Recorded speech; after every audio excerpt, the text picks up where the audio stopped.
Hello, Night Nation. I'm Trace Trolko, joined by Adam Eaton. Welcome into the Sons of UCF Live. Adam, I can feel this Big 12 game coming up. There's a heightened sense now this week, don't you think?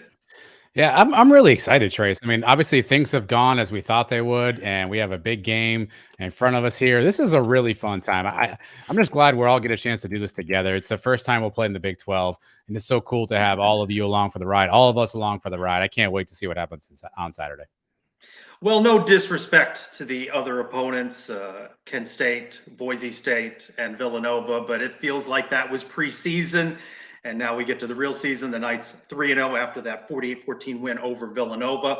They hit the road at Kansas State, first Big 12 game. Not the first time these two teams have met, Adam. You may remember, a lot of fans remember, it'll be 13 years ago when the Knights fell 17-13, a game most known for those ominous storm clouds that crept over the field and the delay in that game, but also for the Knights playing well, but not being able to close it out. And you may remember this play as well. Let's see it.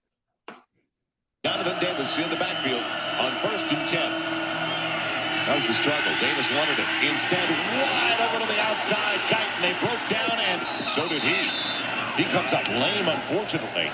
A.J. Guyton on the receiving end. Otherwise, they got a lot more than only the 33. That's cool. I feel bad. I feel bad now, Trace. All the way. I feel bad now, Trace, because AJ Guyton is with us. I feel bad for poor AJ, man. But thanks for coming on, AJ. No problem. AJ, as you mentioned on social media, the turf monsters came out of there. That was the field that caused that. Talk about what went on in your mind as that play was unfolding. So early in that game, I believe we did like a bubble screen to me or Brian Waters, one of us. We did a bubble screen. I believe it was to me, and they wrapped up my ankle. So I was already pretty kind of shaken up. So when I did catch that ball on that play, I could not explode.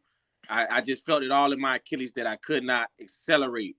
That's why if you look at the video when I fell to the ground, that's why I said it wasn't a cramp. I immediately grabbed my right Achilles. I could not accelerate. If you play it, yeah, but it was just and no one's blaming you for anything in that game. It was one of those moments that could have been the moment. You know, you had a lot of ground in front of you.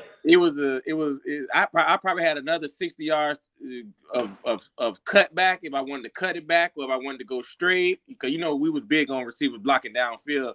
So that was, I had about a good 50, 60 yards in me, but I could not accelerate. And the coaches were so mad. And the worst was seeing it in the film room. That was the worst. Well, we appreciate you being a good sport, AJ. And you came on our podcast like 3 years ago, and you told the story to us. And my favorite part of the story is you said you fell down, you realized you were hurt, you looked up, and you saw Coach O'Leary's face. What was that moment like when you're laying on the ground, you're hurt, and GOL is looking right down at you?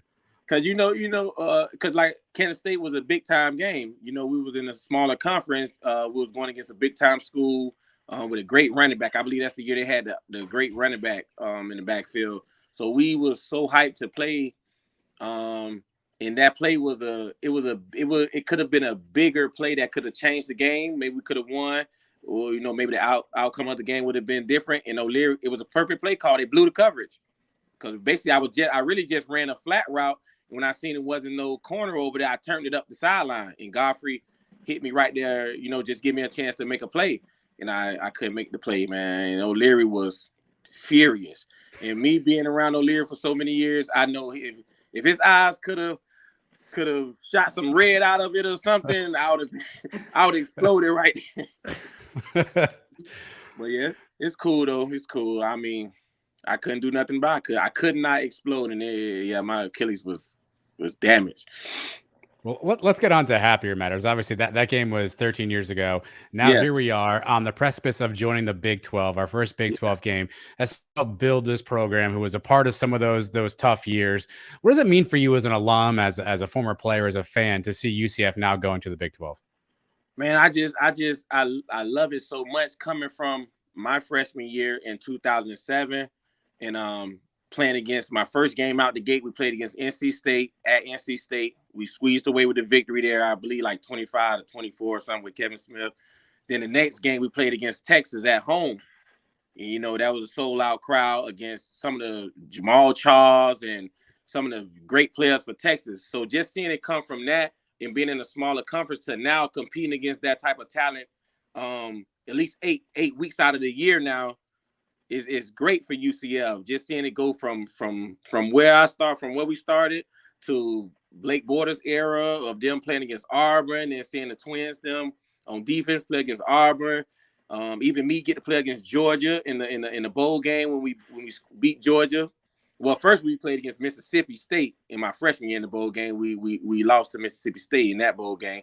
Then to play Georgia, but now see Blake Borders them go and they do great things. And now it's like we're at a level now where we can compete. We showed the world that we can compete with these type of big time conferences. So now we getting a chance to be in one, the Big 12, week in and week out. Now starting this week, it's going to be competition. So it just feels great. It makes it more exciting to even, because I live in Atlanta, Georgia now. So it makes it more exciting to want to go to the games now, go to the homecomings, and it's just excitement around campus. AJ, what do the Knights need to do to come out of Manhattan, Kansas with a victory in their first Big 12 game? The first Big 12 game, I think our offense continues to do what we do. I know Boise State, a lot of people kind of look at us as we always put the blue Boise State out. We only won by 4 points or whatever it be, but we had a lot of opportunities though. We was in the red zone a couple times. This game, they could put all that together of executing and first down after first down, little by little, because the little by little started to add up. Next thing you know, you in the red zone, and we just execute in the red zone, play good, solid defense. Because, Kansas State got a pretty good quarterback. I think he almost at 1,000 yards passing within 3 games already, 800 and something. I keep up with everything, try to pay attention. But I think we'll squeeze away with the victory up in Manhattan. I don't think the crowd will get to us. I think that coach knows how to go into these type of environments and come away with victories as he's done all his career of coaching. And it just should be a great game. Really think that we could squeeze it away. Everyone just clicks and we just get them get points out of the red zone.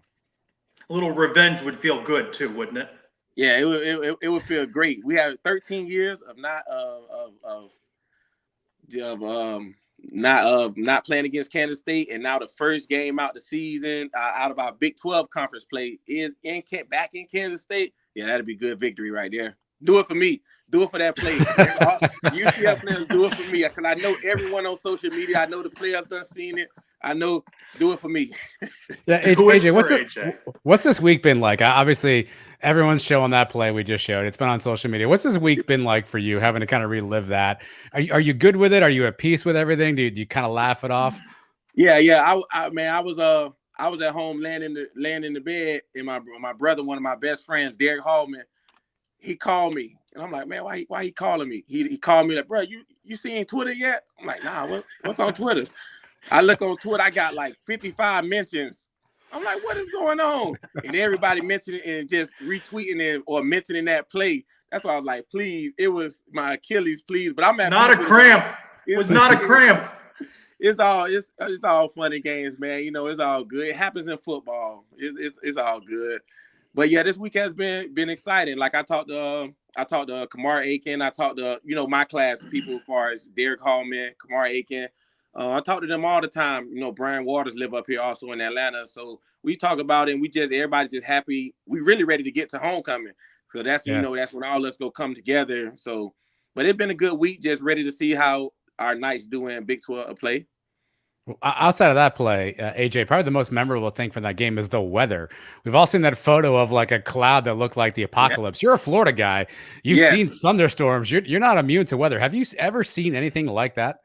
It was like the sky was coming down, man. I didn't know what was going on out there. It just was dark clouds just circling, and when we went into the locker room, some of us like peeped out the locker room to see if like tornado done came, because I guess I think it'd be tornadoes out there too, out there in Kansas area, whatnot. We thinking that a tornado coming. We don't know what's going on, but yeah, that was crazy weather for it to clear up, for it to come, then clear up a little bit for us to continue the game. It's like it came, stopped the game, then left. Like, what's going on for real? So yeah, it was kind of weird. AJ, we appreciate you spending a little bit of time with us on Sons of UCF Live, and you heard him. Win it for you. Win it for AJ on Saturday. Yes, sir. Come out of there with a victory. Yes, sir. Thank you. Thank you. All Thanks, right. AJ. Thank you, AJ. Appreciate good sense of humor there. I knew we had him in the green room, but we did roll right from the play. I saw his right face there. when we were on that video. I feel so bad because look, the guy had a great career at UCF. I mean, and we're gonna remember him off that one play. And he was on Twitter this week. It wasn't a cramp, it was an Achilles. That's a pretty serious injury. So I'm all in. Let's win this for AJ. Let's do this for AJ. Let's go to Little Apple, whatever we call it, and let's win this for AJ. Well, let's talk about the 3-0 Knights and as well the tough test in Manhattan, Kansas with former longtime assistant coach for UCF football, Paul Lounsbury. Coach Lounsbury, welcome back into Suns Live. Thank you, Trey. Well, all right. Well, let's talk about this 3-0 start. More particularly, quarterback Timmy McClain stepping in for John Rice Plumlee. He hadn't thrown in a while in an active game situation. Did pretty well for himself. Maybe a bit inferior competition, but he needed that game before this one Saturday at Kansas State.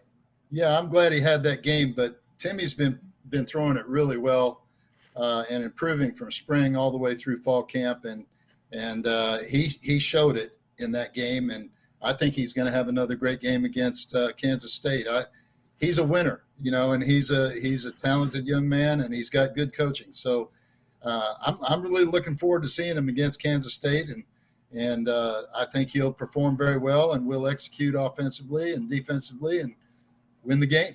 A couple of things that stood out to me. He protected the ball, no turnovers, right? And when he ran, he protected himself. I'm not trying to throw John Rice Plumlee under, but there are times where he puts his body in the line of fire there, and it seemed like Timmy was wiser about that.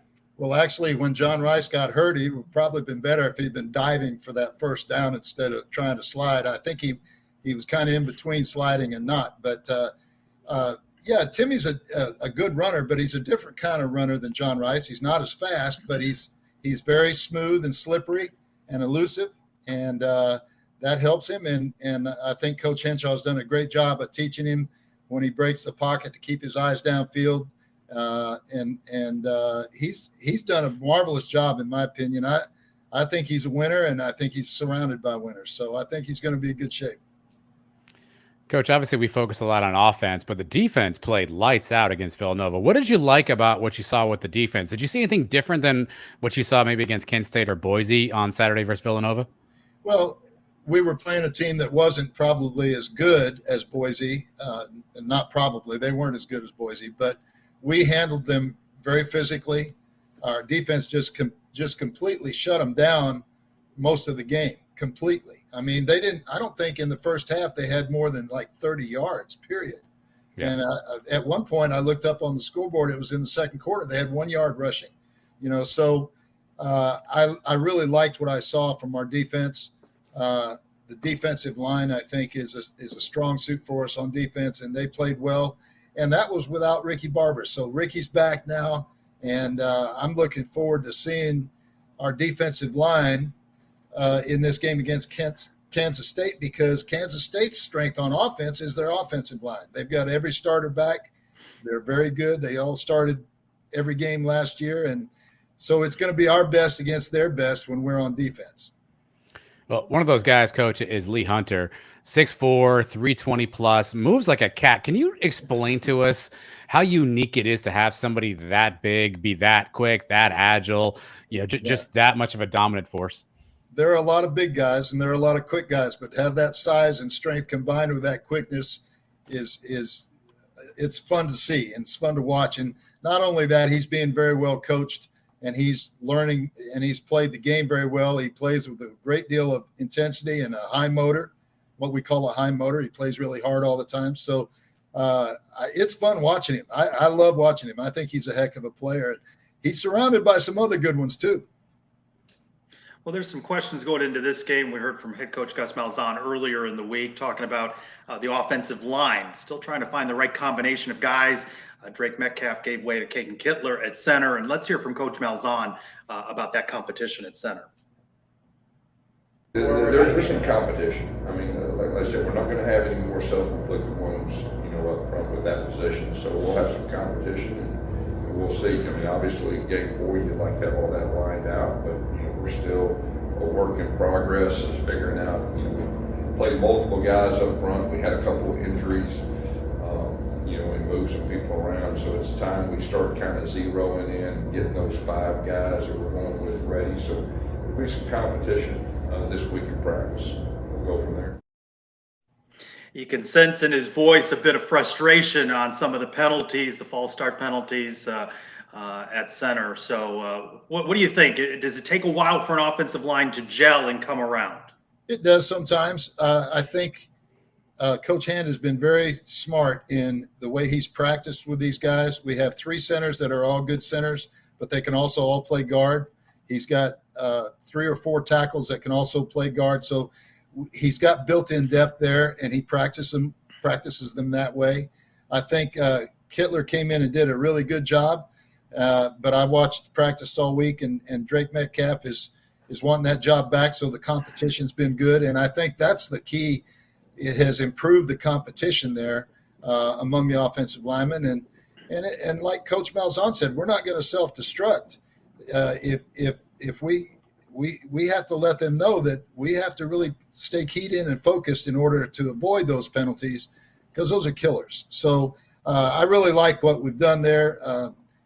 We got 11 guys in the offensive line that can all play, and I think they're going to really, the competition has made them better and better. And I think in most ways they're the strength of our offense. We've got a lot of experience up front, so it's going to be interesting, because the strength of Kansas State's defense is their defensive line. So it's, again, when we have the ball, it's our strength against their strength again. So it's going to be an interesting game. Trench battle then, right? What have you liked most about the play calling from Darren Hinshaw and staff over these first 3 games? Well, Darren has done a beautiful job. We run vertically, north and south a good bit, and we also throw the ball north and south a good bit. So not everything is just sideline to sideline, and that's good. I think that keeps the defense honest. We spread them out. We can run sideline to sideline, but we also can run north and south, and we're going to have them on their heels a little bit in this game. We have to execute offensively, and we had, I think, 2 or 3 13-play plus drives in the Villanova game, and that was good to see. And we're going to have to do that against Kansas State too, I think. But when we get the opportunity, we're going to have to take advantage of what they give us. And I know Coach Malzahn and Coach Hinshaw have done a great job with the game plan. They're going to take what they give us. And when they give us something, we've got to take advantage of it and score. So whether it's running the ball or throwing the ball, I think we're going to do both. And we've got – that's the other thing I really like about Darren's play calling, is we've got a very good balance run and pass. And I think that's what every offensive coordinator and offensive play caller wants to get, is a balance run and pass, because then the defense doesn't have a way to – they can't shut one thing down and focus on the other, Coach, staying on play calling for a second, how does a quarterback change what a play caller will do? Obviously, John Rice and Timmy, different skill sets. They're different players. How does that change what a play caller will do when you have a change of quarterback? Well, you try to. I think the play caller, especially when he's the quarterback coach, it really helps, because he knows what that guy is best at, and he can kind of funnel those plays which he feels like that guy's doing best. And during the game, even, you get a feel for how the quarterback is reacting to some things. And so you can kind of channel those calls into his strengths. And I think that's what Darren and Coach Malzahn have done. And Timmy's a different kind of player than John Rice. They both have similar skill sets in the fact that they can run and they can throw. But maybe a little different running game with Tim. And maybe a little different throwing game with Tim. I mean, it's something you kind of call based on what you feel too sometimes. Coach, obviously you mentioned you had a chance to observe some practices this week. Did you see a change in intensity and focus now seeing that this is conference schedule? Could you see and feel the team kind of practicing and feeling different now that we're kind of into the quote unquote real schedule of the season? Yeah, they've been a very focused team all the first 3 games, but you don't have to do any rah-rah or anything. They know this is a huge game for the program and for the team this year. And it's their first chance to win a Big 12 conference game. And that's a huge statement, and they know how big it is. So I don't think you really have to emphasize anything, but I think the players are locked in and they're focused, and I think that's why we're going to play well. I think we'll play very well. We've talked about Timmy, Kansas State's quarterback. He's been banged up, and we're not entirely sure he's going to make the start on Saturday. What's the challenge as you're preparing for a team when you're not quite sure who's going to be the quarterback? Well, obviously, it depends on what they have behind him and how much difference there is. But I think that young man's going to play, and I think he's very good. He started 15 games before this season and was very good. He got beat out by the Martinez kid last year that transferred from Nebraska. But at the end of the year, it was that young man, after Martinez got hurt, that carried him through the Big 12 title. So I think he's going to play, and I think he's a very good quarterback. He's a big, old, strong kid with a good arm, and they've got some weapons. They've got 2 running backs that are really good. The kid Ward that transferred from Florida State, and the Giddens kid that's a big bruiser. And like I said, they have a really good offensive line. They got some good receivers too. But I think that kid's going to play at quarterback. And, you have to – Coach McDowell used to tell us flexibility is the key to happiness. So if somebody goes down and the next man comes up, you better be flexible enough to adjust. So what are you expecting here? A high-scoring game, a lower-scoring game? The last time these two teams, the only time they played a 17-13 game. What would you anticipate? Well, both teams have been able to move the ball and score a lot so far. But I think it might be a game that's kind of in the middle, like Boise State, or maybe a few more points than the Boise State game. It's going to be a slugfest, I think, up front on both sides of the ball. And it just depends. We can't turn it over. And if we don't turn it over, we'll win the game, I think. They have a great punt returner who could change the game too. He had a touchdown against their last opponent against Missouri, a punt return for a touchdown. So big plays are going to determine whether it's a big scoring game or not. And really, it's kind of useless to predict whether it's going to score a lot of points or not, because you never know. I've seen great offenses not be able to score, and it's all about matchups and how things match up. And with the lines matching up on both sides, it depends on if one line gets the best of the other, then you might have a big score. 13 years since these two teams played, no one would have imagined in 2010 that this would now be a conference game in 2023. It's pretty awesome. And let me tell you, the guys from my era that played too, from 87 to 2000, they're proud of what's happened as well. As I know AJ was too, and they should be. Everybody should be. It's been a good road, and it's really been a fast road when you compare it to other places. But it's been a road that everybody's proud to have contributed to. Well, yeah, Coach, how challenging is that? So all the players in this team have never played in this stadium, right? Obviously, in the American Conference, guys have played in all those stadiums. This is the first time for everybody. How challenging is it for an entire team to walk into a brand new stadium for the first time? Is there challenges with that, or do we overblow that as fans and media? I don't think it's a big deal. The noise could be an issue. I think that sometimes can be a big deal, and Kansas State will be loud, but we've practiced for that. The field's the same size everywhere you go. And, unless somebody's throwing bottles at you out from the stands, it's usually not too big a difference. But the noise will be the biggest issue, I think, to overcome. But that's not something that's new. That's everywhere you go. Well, I know our friends at K-State won't throw things at us, Coach. But all right, I'm gonna put you back in front of the chalkboard. I'm gonna put a piece of chalk in your hand. You're back in front of the locker room. You're back in front of the team, and you write the 3 keys to the game on the board. What 3 things would you write for this team coming into this game? Number 1, no turnovers. Number 2, third down. We have to win the third down battle. And number 3, we have to win in the red zone. We have to score touchdowns. And all of that comes down to execution, all of those. So those are the 3 I would say.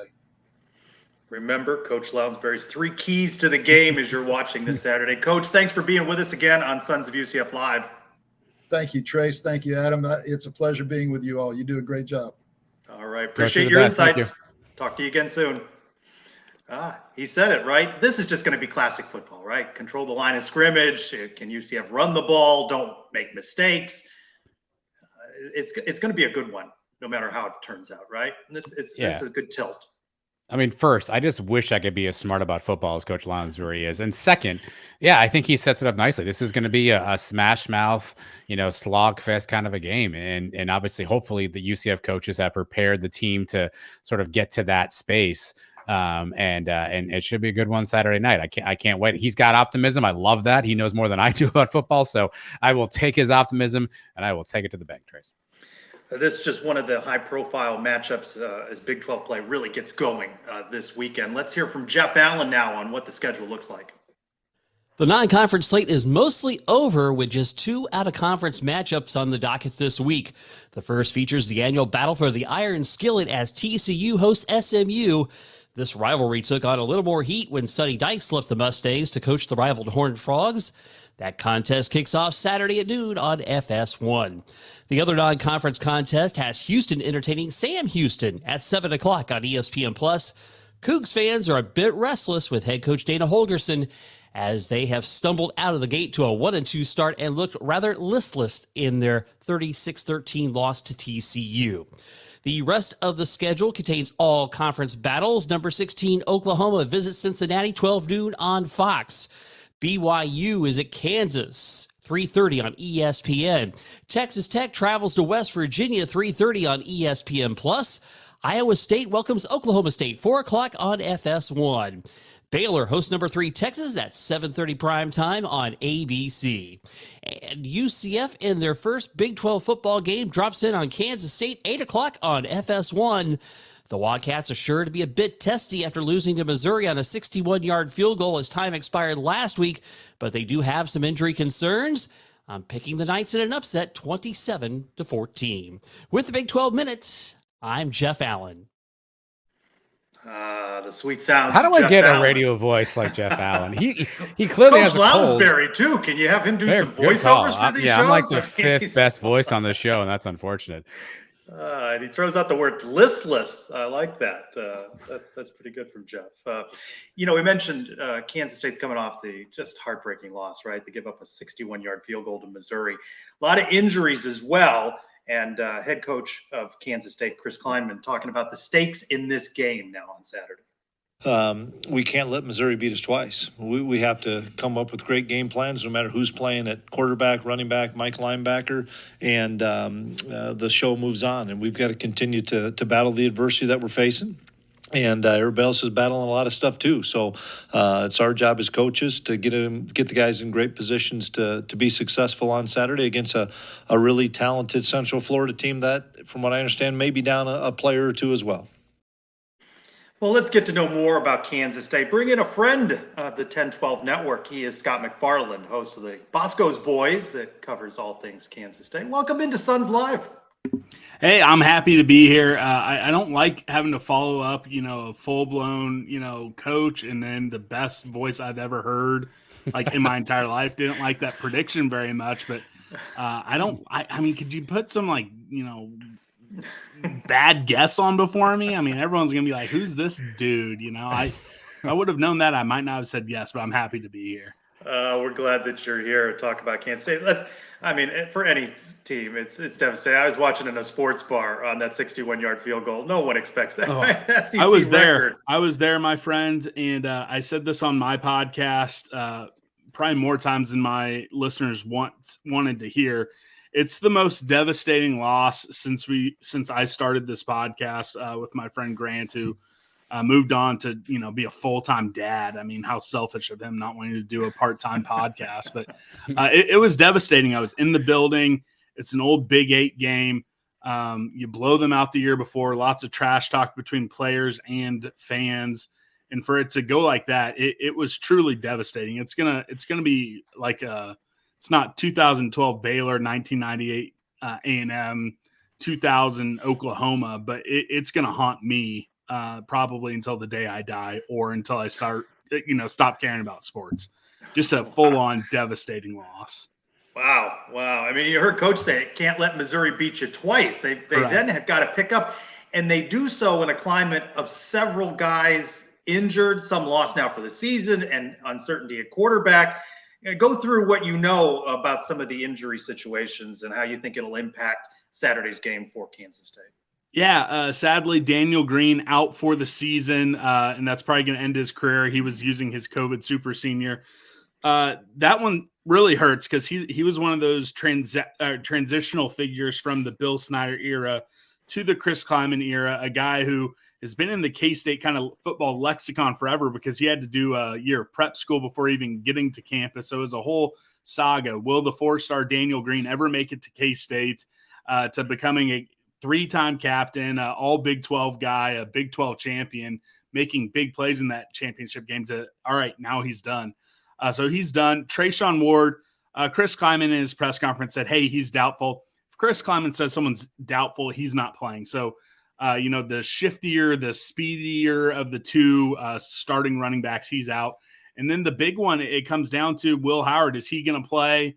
I don't know. I'll be honest. I was hearing some things before the press conference, which made me think, all right, he's not going to play at all. And I thought Chris Kleiman was going to kind of, play a little bit of chess, try to, do a little song and dance saying, hey, Will Howard, he's going to try to gut it out. We'll see. The fact he was so upfront about it made me completely change my mind. Maybe he's playing mind games with me, but I was going to believe the exact opposite of whatever he said about Will Howard in that press conference. So now I completely changed my mind. I imagine he's going to try to gut it out there, but I think we're going to see plenty of Avery Johnson at quarterback as well. But on the good side, Christian Duffy, probably the second best offensive lineman we have. He's going to play for the first time this season, depending on, conditioning, anywhere between 20 to 30 plays. But that's at least some good news on the other side of the injury front for K-State. What are the differences in these quarterbacks? Yeah, so Will Howard, it's kind of funny. When Will Howard came in for Skylar Thompson for 2 straight years, Skylar Thompson gets hurt, Will Howard has to come in. Will Howard was seen as like a running guy, not like a big top-end speed, but kind of like Colin Klein was. Hey, he's a battering ram. He's going to just kind of pound the ball up the field and be a runner, but he's really kind of turned into, a passing guy, a guy who thinks he can throw the football through the eye of a needle. It's come back to bite him a couple times. He's thrown 1 interception in all 3 games so far. But you go back and look at some of the throws that he has made, and you're like, oh, wow, how many quarterbacks in the Big 12 can make that sort of throw? Avery Johnson, on the other hand, he's still 18. He's a true freshman.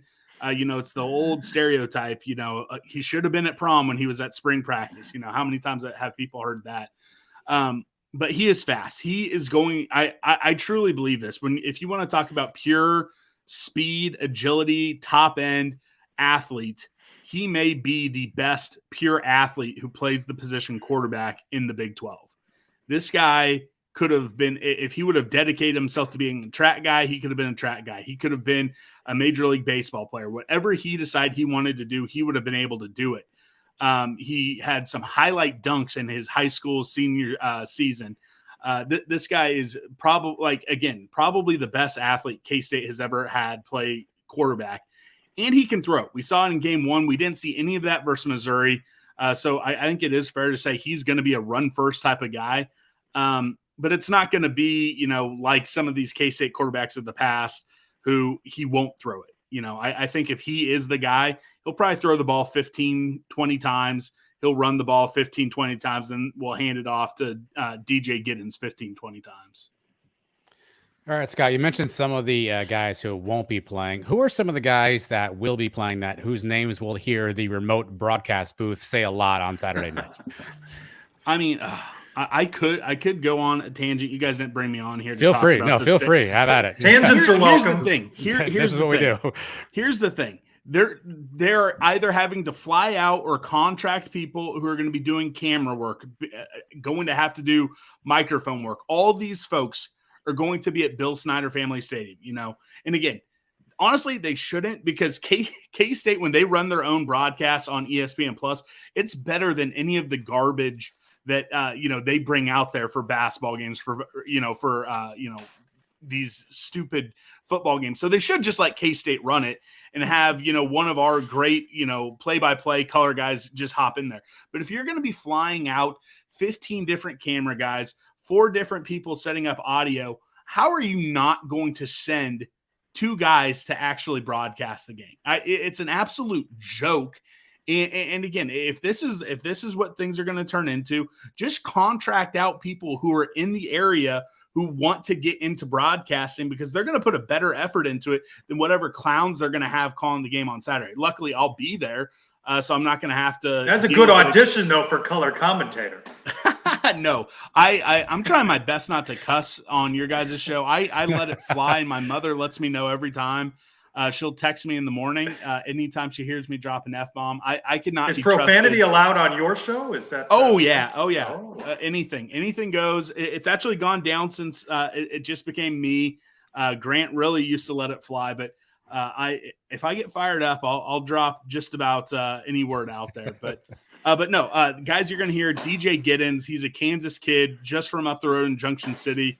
Again, he spelled Deuce Vaughn last year. Had, I think, 6 touchdowns, 600 yards from scrimmage in that supporting role. He's going to be the lead guy. You're going to hear his name a ton on offense.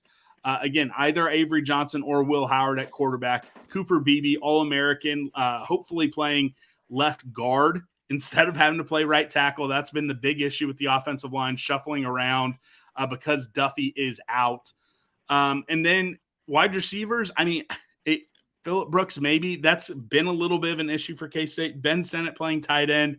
He's going to get drafted. I don't know if it's going to be next year or the following year. He'll be a day 2 type of pick. And, and then when you get to defense, it's really going to be one of those guys on the edge. I don't know who it's going to be. You have 3 guys who have had 3 sacks in an individual game at some point in their career, between Khalid Duke, Brendan Mott, and Nate Matlack. One of those 3 guys is going to have a big game. And then hopefully Kobe Savage at safety is going to be a name you hear a lot. Hopefully not because he's tracking down big plays, but hopefully because he's making plays a little bit closer to the box. So, that was like 8 names. I should have just, really dove deep on 2, but, that's the way I go. I almost want to ask you more broadcasting questions, but Scott, imagine for a second you're not wearing that purple shirt. It looks fantastic, by the way. And imagine you've got a gold shirt on. You're repping UCF, and you were giving UCF players advice on what it takes to beat Kansas State. What does this Knights team have to do if they want to be competitive against the Wildcats? We saw it last week, and this is what makes me nervous about this game. K-State, especially, their inexperienced safeties, Marquise Siegel and VJ Payne, they had a lot of issues when it came to eye discipline. So if I'm, talking to Gus Malzahn, if I'm talking to the offensive coordinator, I'm saying lots of motion, lots of play action, a lot of misdirection. Try to test that eye discipline on the back end of K-State's defense, because they failed at that straight up. That is the reason. If you wanted to boil it down to one reason K-State lost last week, it is eye discipline by the safeties. So if you can exploit that again, you're going to see big chunk plays of 30, 40 yards. You might be seeing a 50-yard touchdown. You might be able to bust things open instead of, it being a slobber knocker of a game. Okay, now it's going to have to turn into a track meet. So if I was giving, advice, that's what I would say. Scott, I know you're a Charlie Hustle guy. You can get this UCF shirt on charliehustle.com, by the way, if you want to change. It's up to you. So I'm going to say this. The reason why I changed, I had a Charlie Hustle crew neck sweatshirt, and I realized I had a massive stain on it. I'm like, all right, no, I need to go switch my shirt, because I'm going to be on YouTube, millions upon millions of live viewers. But Charlie Hustle, I know you guys down in Florida. It's not always crew neck this could be season. you, Scott. I don't know. This could be you. I don't know. Hey, it looks great. And then they had the Citronaut shirt that they can't keep in stock because you guys are buying so many of them. But I'm telling you this.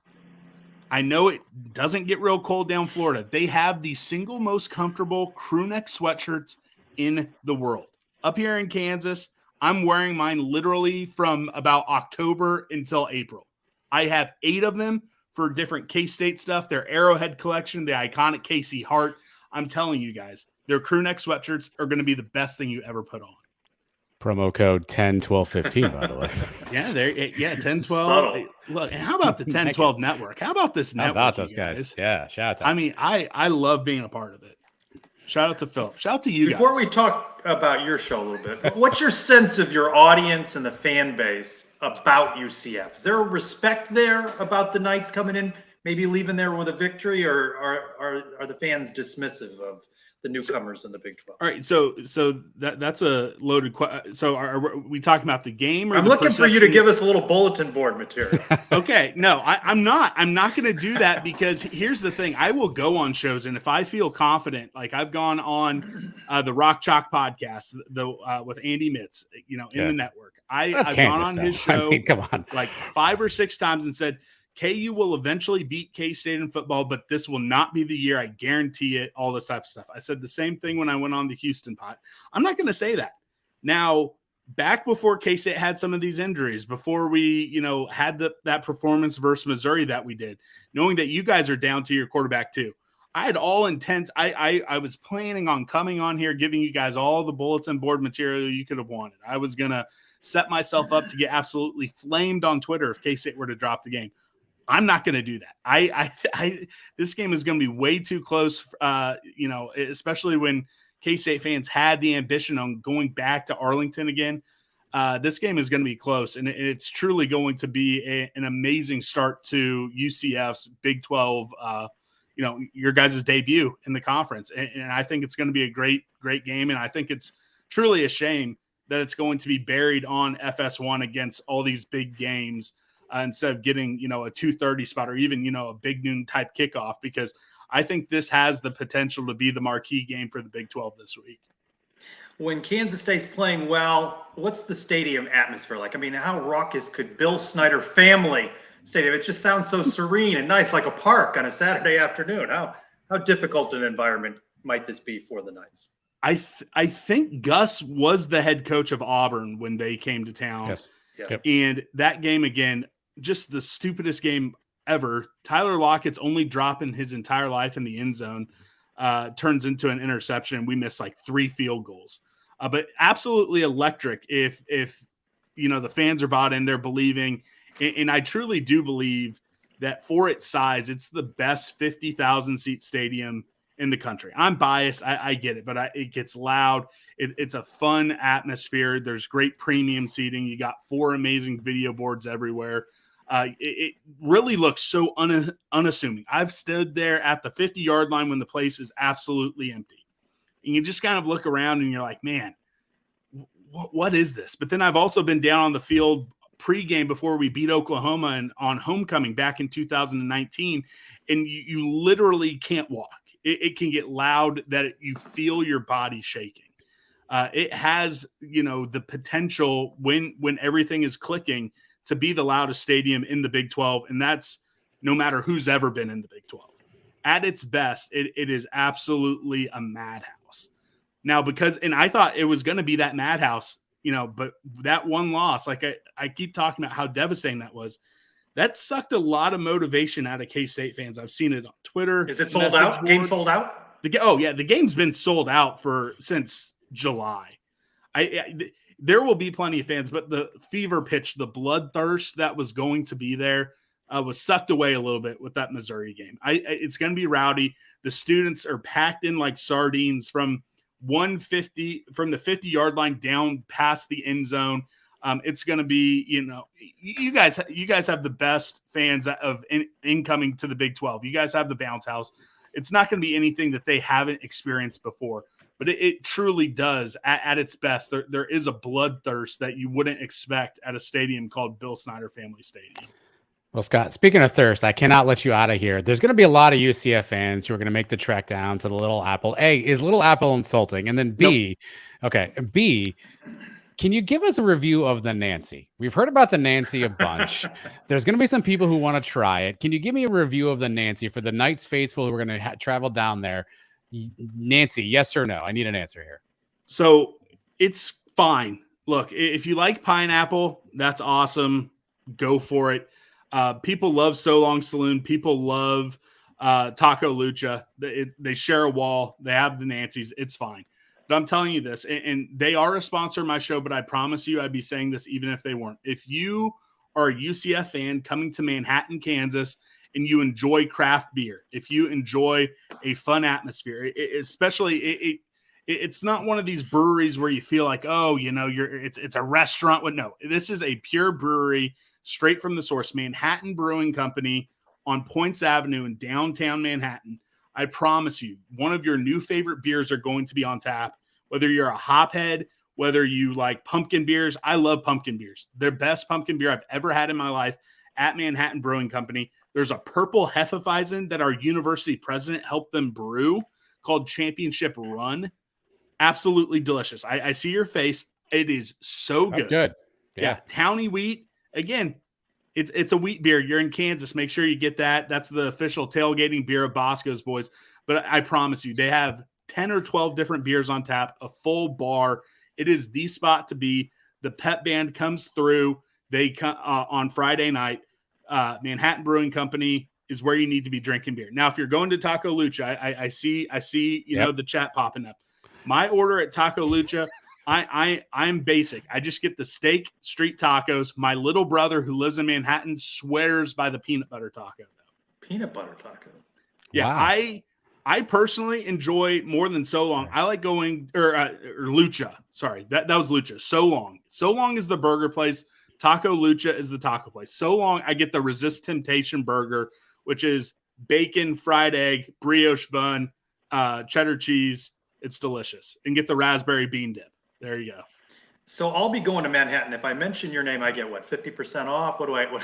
No, you don't. But tell them I sent you, so that way my sponsors are like, man, that investment in that, that plucky kid, that's sure paying off. No, I will do. That I will do. Tell us about your show and where folks can find you. Yeah, Bosco's Boys once every single weekday, so 5 days a week, all the way through the end of the year. Anywhere podcasts can be 5 days a week. Yep, just myself. So, our Friday whip around, there might be a familiar voice representing UCF tomorrow. So, 5 days a week. It's a passion project. Look, there are some sponsors.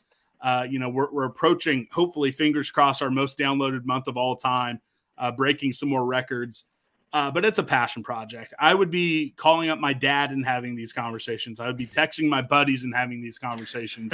So now I just record me talking to some of my friends, and just do it that way. So it is a lot of work, but I'd be talking someone's ear off at a local brewery if I wasn't doing it into a microphone. At the Manhattan Brewing Company. Well, sadly, I live in Shawnee, so I have to. How far? How far away? That's about 2 hours. So I'm on the Kansas. I'm on the Kansas side of the suburbs in Kansas City. So when you guys come to the Big 12 tournament in March, let me know. You've heard about our basketball program. Hey, no, time out. Honestly, unless you're KU or Iowa State, as much as I hate both of those programs with a burning passion, unless you're one of those two schools, you're not coming to Kansas City to see your team win a trophy. You're coming to experience the greatest conference tournament in the world. And yes, I would put Kansas City in the T-Mobile Center and Power and Light District up against the Big East and the old Big East in the Madison Square Garden any single day of the week. I promise you, it is a true event. Brett Yormark wanted to move this event out of Kansas City. Everyone in Kansas City knew he wanted to move it. He came. He spent 1 week here during the Big 12 tournament. And then what is he doing up at the podium down at AT&T Stadium saying, hey, we're working on a long-term agreement to keep it in Kansas City, because that's how much he enjoyed it. So, again, you guys may only see one game, one and done, a loss, but come and enjoy Kansas City, enjoy the Big 12 tournament. What's the story behind the name of the show? So the original mascot of Kansas State Agricultural College for the baseball team was a black lab named Bosco. So he just was hanging around. Shout out to Will Dubois, who does a lot of the graphics for our show. He's also an amateur K-State historian. Pulled up all sorts of great stories of this big old dog named Bosco. being sanctioned from sporting events for running onto the field and trying to bite a KU baseball player, a fraternity at KU trying to steal his school colors, which was the little cape that he wore around with KCAC on it. He led a homecoming parade. He was just an awesome dog. So it's always been my kind of passion project of informing people that, yeah, Willie the Wildcat, he's a weirdo with a big old cat head, but the original mascot was a black lab named Bosco. And my dog, who's asleep at my feet right now, his middle name is Bosco, Chauncey Bosco McFarland. So he's a very good boy. Congrats. Scott, can you also quickly explain, I know I see this a lot. Can you explain this phrase to everybody who doesn't know what it means? Oh, EMA, every man a Wildcat. So it was on a big old banner in a Hearn Fieldhouse, our old basketball arena. Not sure the origins of it, but it really kind of had a renaissance in the late 90s, early 2000s as an acronym. Good stuff. Good stuff. Scott McFarland, host of the Bosco's Boys, part of the 10-12 network covering Kansas State. Thanks, Pete, for being with us. Enjoy the game Saturday, just not too much. Look, I'm either going to enjoy it or I'm going to be in a state of depression. So, it's going to be one way or the other. So you said you're going to be there, correct? Yeah, I'm going. I'm dropping your name at that brewery. Hey, please do. And slide in the DMs. I'm going to be there on Saturday. So, I might buy you your first pint if time. Oh, let's get a video of this. I need Trace with a Nancy. I need that. I don't know about that. I don't think you're going to like that if you like an IPA. I don't see the IPA people. It's not for me. It's for you. I like pineapple juice, though. So. Well, if you're going to get a Nancy, So Long or Taco Lucha, but if you want the real stuff, Manhattan Brewing Company, tell them I sent you. Again, I think they have 2 or 3 different IPAs on tap right now. So I think you're going to find something you enjoy. We'll have to sample all 3. Scott, thanks for being with us. See you this week. Anytime, guys. Thanks, Scott. Good stuff there. Good background information on Kansas State. I think we've gotten everybody ready now for this game on Saturday. Here's the annoying thing about these Kansas State people. They're all so nice. I know. I've seen a bunch of interviews all week. They're all so nice. They're friendly. They're welcoming. They have a lot of respect for the game and their team and our team. It's really hard to not like them. That's tough. Like they don't even say hate UCF week. They're just like dislike, just root against UCF week. I hope both teams have fun. I mean, it's tough. I mean, Scott's giving you a beer. I mean, it's hard to, it's hard to live with this, but I'm in. All right. Time for some news and notes before we open that mailbag. Let's do that. You want to do that? Yeah, that's what you want to do. Hey, this is Johnny Richardson. Let's go around the kingdom. We do go around the kingdom. Volleyball just took care of Cincinnati. First Big 12 win on the road, 3-1. Knights are 1-0 in Big 12 play. They play at Cincinnati again on Friday. Women's soccer going on right now. No score at Houston. Of course, they got off to a good start, having beaten West Virginia last week. Knights now on the road for their first Big 12 road game. But really, all eyes Saturday night. All eyes in soccer, head-to-head with. This is a big one, Trace. This is huge. We could be the number 1 ranked team in the nation if we can beat Marshall on Saturday. Yeah. There's obviously no team in UCF history that's been ranked number 1 in any sort of ranking. Kali Matrix, rest in peace. There's no team that's been ranked number 1. This is a big deal, and it sucks that it's on Saturday against the football game. Now, you got 45 minutes before, so you can at least get the first half in, but keep dual screens on Saturday, friends. Dual screens. 3rd ranked UCF, number 1 ranked Marshall. It's going to be huge. So good luck to men's soccer out there in West Virginia. Another spirited episode of Around the Kingdom. I want to thank everybody for really embracing this show. It's become a must-watch for so many Knights fans. We thank you for that. Good mixing it up with Eric Lopez again this week. Let's see a clip from the show. With that and the fact that UCF still has about as many AP votes as this show does, Trace, what's with the no respect? Who have they beaten? This is the first real test. If UCF wants to gain a little notoriety across the country, and especially in the Big 12 early on in the season, they got to go to the Little Manhattan, and they got to get a win. This I agree with. By the way, women's soccer, 1-0. Why would you not agree with it? 1-0 at the half. Katie Bradley with a goal right before the half, and the Knights take a 1-0 lead over Houston. Did I tell you that I believe my Twitter account was hacked this week because someone threatened to cancel Brian W. Peterson, and it was not me. It was not me, but we got a lot of mailbag questions as a result. Uncancelable is this guy. It's that time again. Time to open the Brian W. Peterson Sons of UCF mailbag.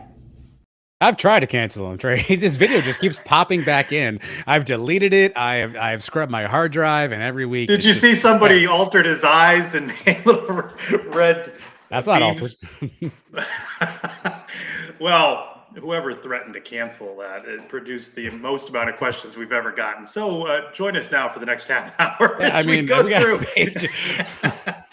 I didn't even look at all these. All right, go ahead. We'll see what we can do here. At Citro Night, what does an upset look like Saturday night's underdog? It was 8. It fell down to 6. I've seen 5, 5.5 and some, but underdog going in there. What do the Knights need to do based upon what we saw from them in the first 3 games?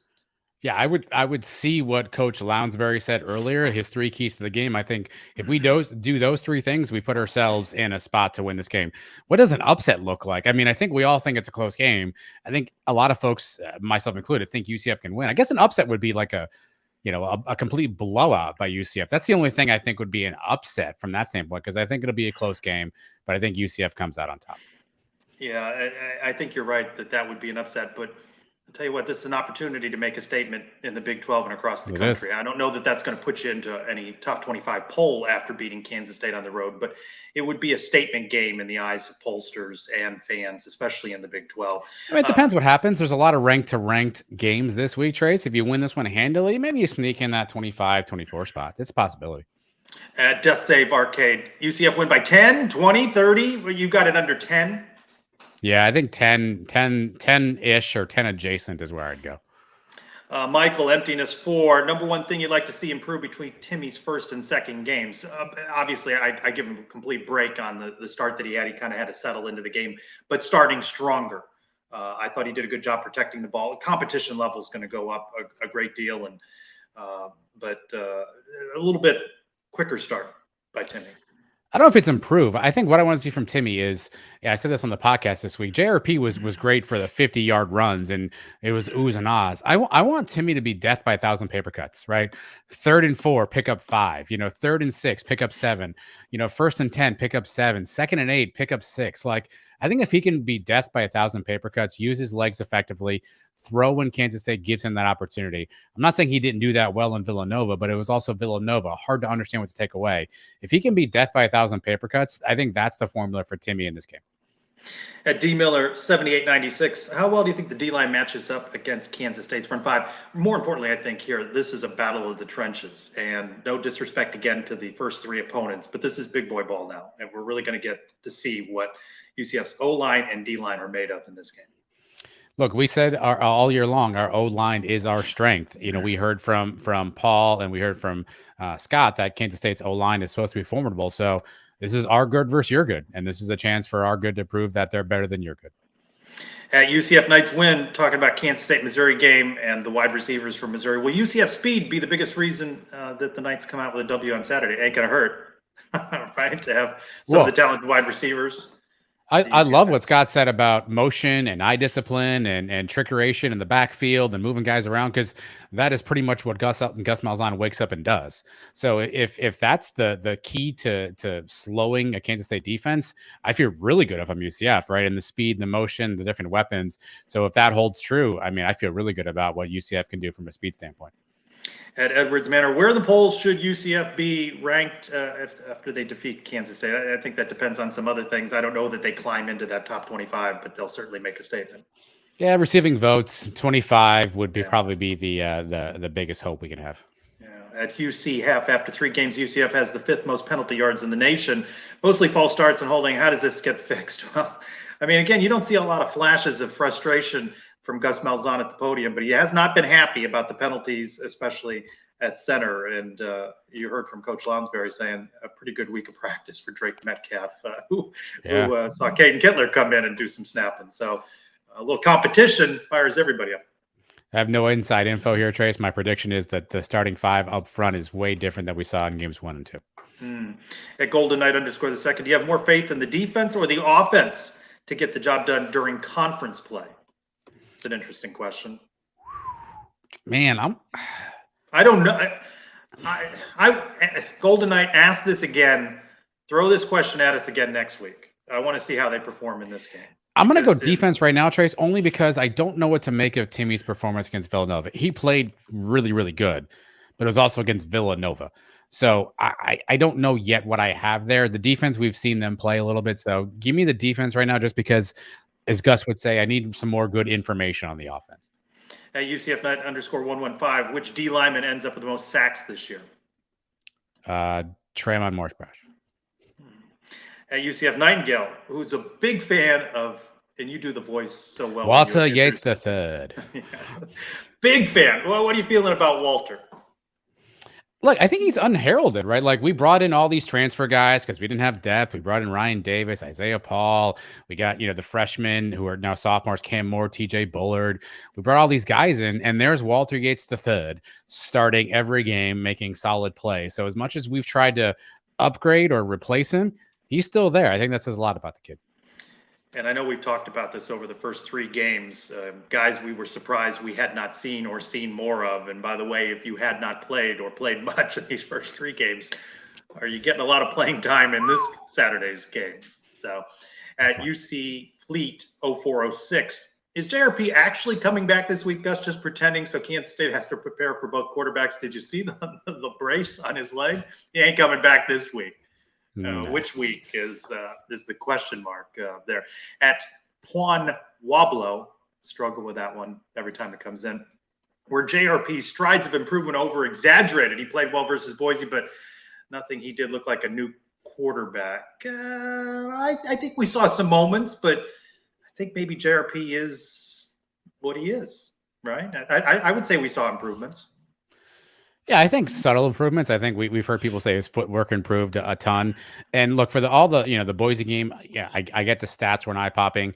He had 2 other touchdowns that were either left on the turf or were put in the belly of a Boise State player. So it's really tough to judge him on that performance. At NSB Realtor Travis with, why are people so butthurt when fans think JRP is not as good a quarterback as Timmy? Again, I want to see what Timmy does this weekend. This is his team this week, and he's got to continue to make the most of his opportunity and moment because it also plays to his future. I am Rob 6719.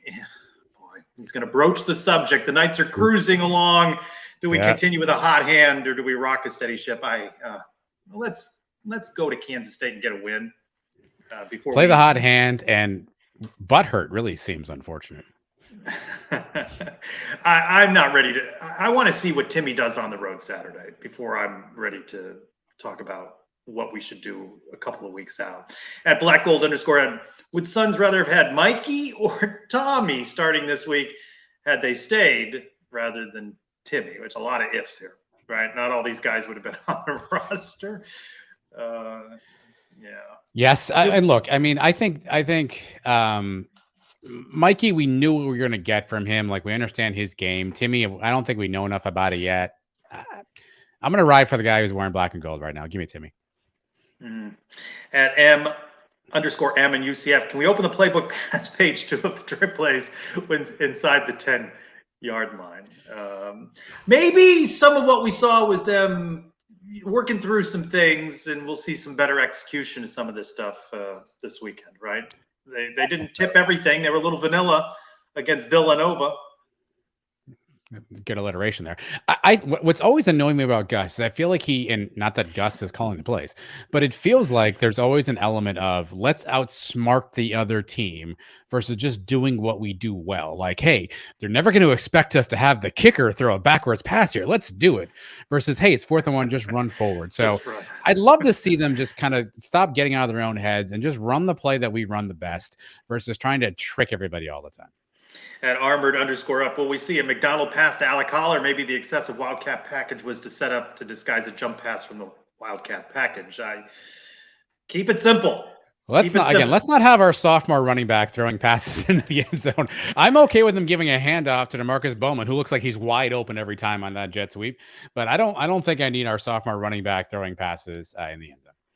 Couple of questions here about the Zombie Nation 24-hour controversy that somehow prompted the athletic director, Terry Mahadra, to feel the need to respond to some carping online at Lonely Bee UCF. Who's the bigger crybabies? Floridians under age 80 crying about the heat, or UCF fans crying about Zombie Nation? Unger, what are your thoughts on the Zombie Nation Cry Fest this past weekend? Much ado about not a lot. That's how I would describe this. Yeah, I got roped into this. I retweeted something and said free zombie. I somehow got involved in this. I do think that's our thing. We should play it more. I saw the numbers that were put out there. Who's charting that stuff, by the way? Sorry for that intern, Leo. If that's you, I apologize. Leo, is that you? Leo, if that was you, buddy, my bad. But B, like, I think there's just an element. I don't know it's how much you play it, but when you play it. Right, that's our stadium. Like, come out of the tunnel song, people jump up and down. If that's playing, then I think I'm good with it.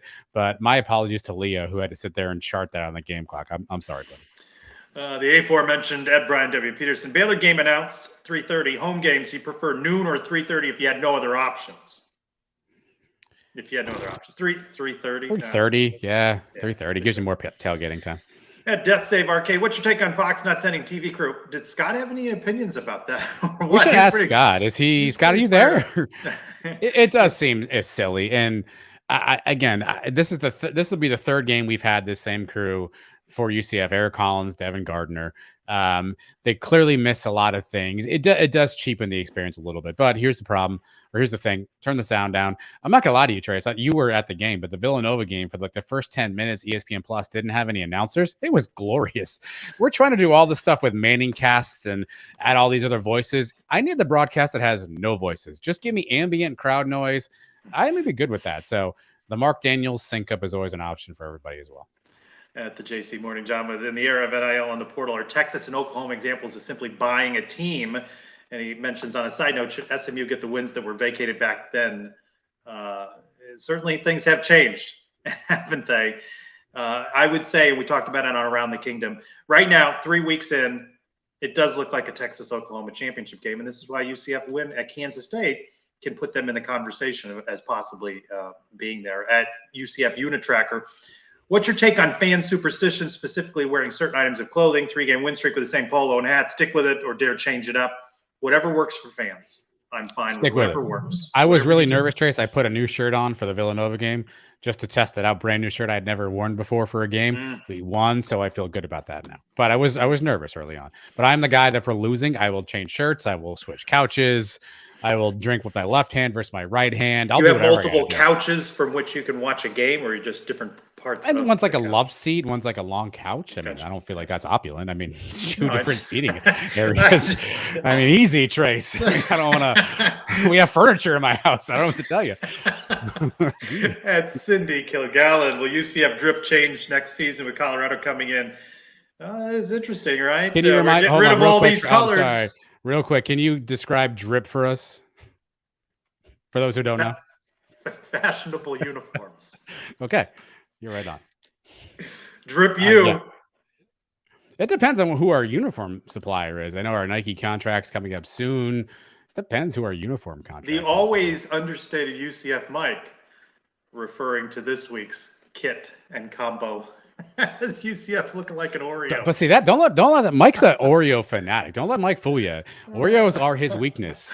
It's IPAs, Oreos, and I think Doritos in that order. He can get me honest on that though.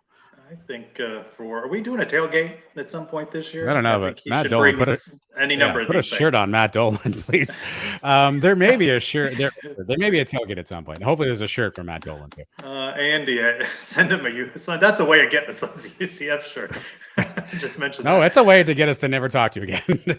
Not have a shirt on. At UCF XOS, Andy, over the years, what names have been your favorite to hear over the stadium PA system? He mentioned Smokin' Joe Burnett. Doozable is my favorite. I'm gonna go Smokin' Joe. There you go.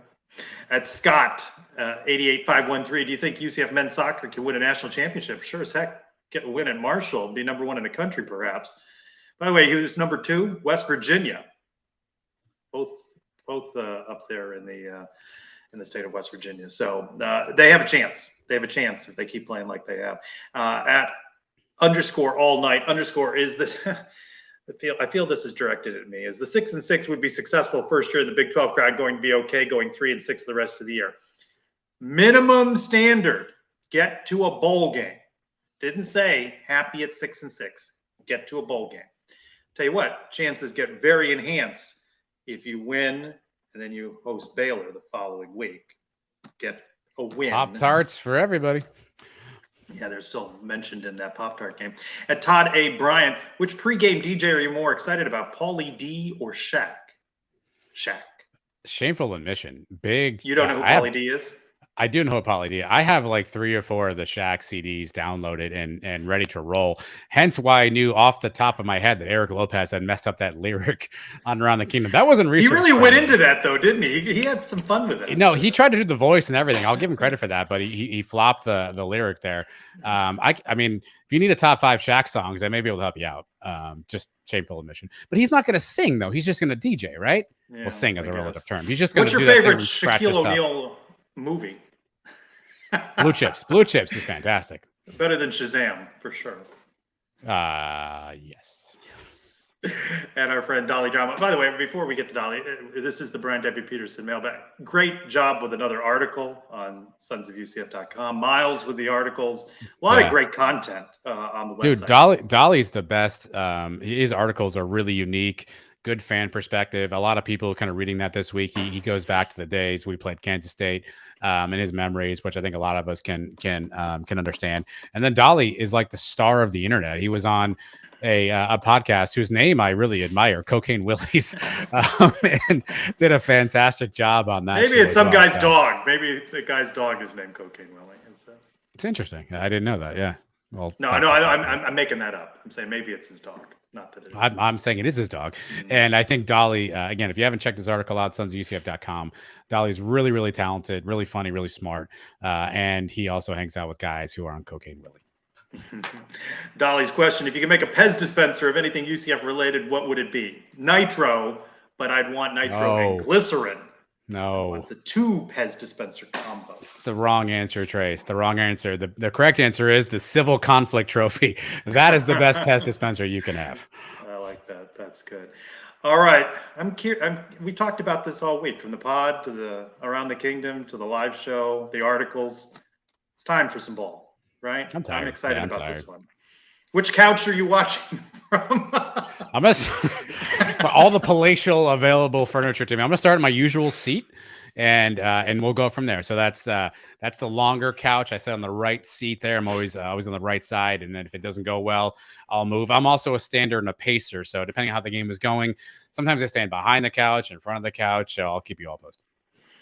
Picking up Robert, 2 letters, 2 words at the airport before we make our way to Manhattan. So a little 2-hour road trip from Kansas City to Manhattan, hitting that brewery, and then be up in the press box. So we'll have coverage. Follow me at SignPez on Twitter.